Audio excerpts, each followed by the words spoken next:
How does a man who spent his life in abject poverty, a man who literally sold his own furniture just to pay the rent, write a blueprint that would completely upend the global economy? Think about that for a second.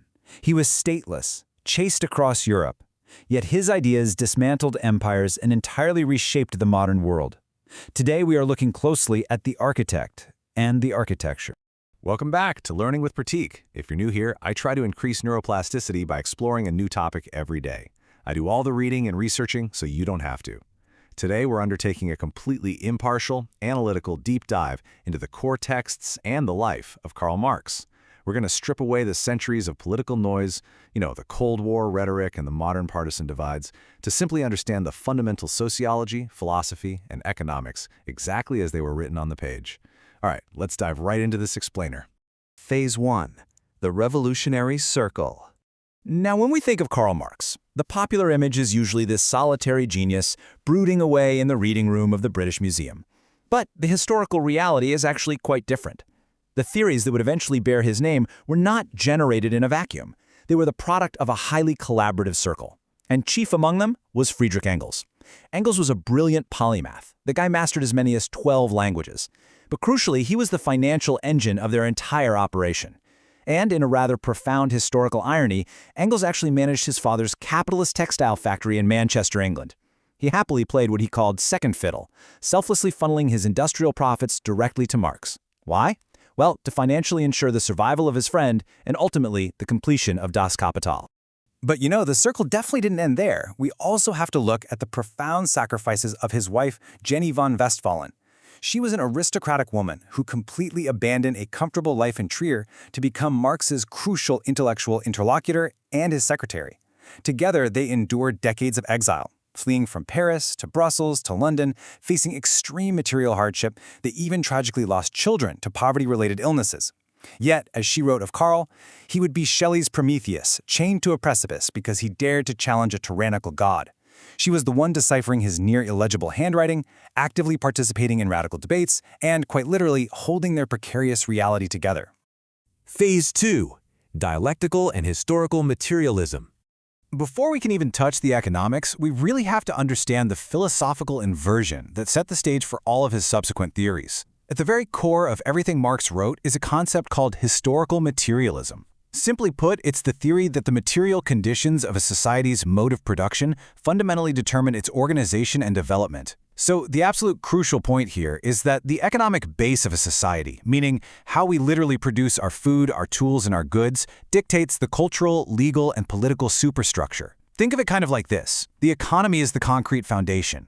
Our legal systems, our art, our educational institutions, our religious frameworks. Marx argued that these aren't shaped by pure, abstract ideas. No, they're merely the buildings sitting on top of that physical foundation, shaped entirely by the requirements of the economy beneath them. To really grasp how revolutionary this was at the time, we have to contrast it with the dominant philosophy of his day, Hegel's idealism.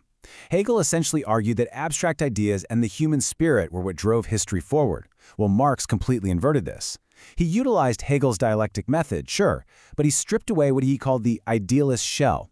Marx forcefully argued that the physical, material world, that cold, hard economic reality, is what actually drives human history. As he saw it, it is not the consciousness of men that determines their being, but rather their social being that determines their consciousness. Phase 3. The Four Alienations. So, with his philosophical ground rules established, Marx moved right into some serious sociological pioneering. He wanted to know exactly how this capitalist economic base was actively impacting human psychology, and he diagnosed a widespread condition he called Entfremdung, or alienation. We can define this as the psychological separation and isolation of a worker from their own humanity, caused directly by the capitalist mode of production. For Marx, this was the defining symptom of the industrial age. Under this new system, the worker is no longer a craftsman who is intimately tied to their community. Instead, they're reduced to a mere interchangeable cog in a massive, impersonal machine. He observed this alienation happening in 4 distinct, rhythmic ways. And honestly, these are ways that arguably mirror modern feelings of corporate burnout and disconnect that we see today.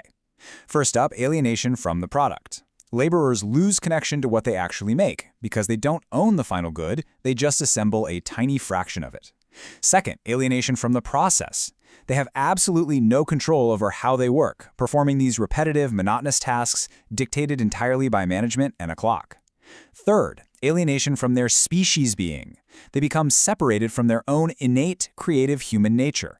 Work just becomes a means of bare survival rather than an actual expression of self. And finally, alienation from each other.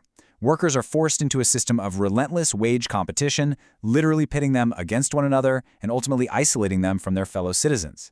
Phase 4. The structure of capital. Taking all these profound sociological observations, we now enter his magnum opus, Das Kapital. We really should view this text not just as a book, but as a highly complex anatomical study of the entire economic engine. Marx calmly mapped out the life cycle of capital across 3 staggering volumes. Step 1, which is covered in Volume 1, focuses on the generation and accumulation of surplus value in the production process. Step 2, found in Volume 2, investigates the realization of this surplus value, essentially how goods are actually circulated and sold in the sprawling global market. Finally, Step 3, in Volume 3, analyzes the distribution of this surplus value. It tracks how it is ultimately divided up into the income streams of the ruling class as profit, interest, and rent. It was an undertaking of such immense scale that Volumes 2 and 3 were actually pieced together from rough notes and published by Engels after Marx's death. Just a really beautiful final testament to their lifelong collaboration. So what is the beating heart of this massive machine? Well, according to Das Kapital, the driving force of capital is the exploitation of unpaid labor. This is the absolute core premise of the theory of surplus value. Marx proposed that a worker produces more value in a given day than they are actually paid back in wages. That difference, that mathematically extracted unpaid work, is captured entirely by the capitalist. Now, it is absolutely vital to note here that Marx framed this not as a moral failing of individual greedy bosses, not at all. He framed it as a cold, objective science. Within his strict analytical framework, this systemic mechanism of extracting surplus value is the ultimate, inescapable source of all capitalist profit. Phase 5. The Communist Manifesto.